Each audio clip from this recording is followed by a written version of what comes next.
Is there really any effort underway to try to avert these cuts right now? Are you even trying? Well, there have been from the House Republicans. Let's take a step back. Don't forget, it's the president who proposed this sequester. It's the president who designed this sequester. It's the House Republicans who twice passed legislation replacing the sequester with smarter cuts in other areas of government. Okay, the Senate hasn't passed a bill to replace the sequester. The president gave a speech showing that he'd like to replace it, but he hasn't put any details out there. So that is why I conclude I believe it's going to take place.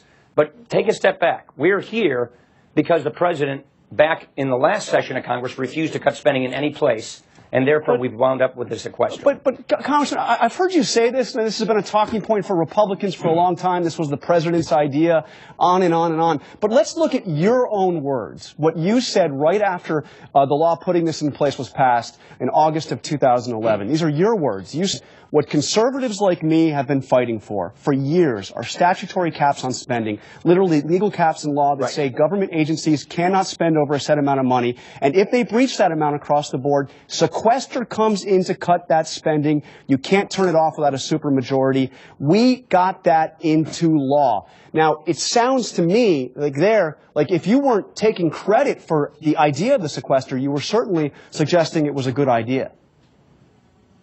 So those are the budget caps on discretionary spending. Those occurred. We want those. Everybody wants budget caps. The sequester that we're talking about now was backing up the super committee. Remember, the super committee, in addition to those caps, was supposed to come up with $1.2 trillion in savings.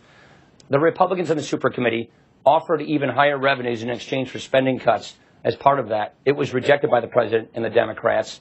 So no resolution occurred, and therefore the sequester is occurring.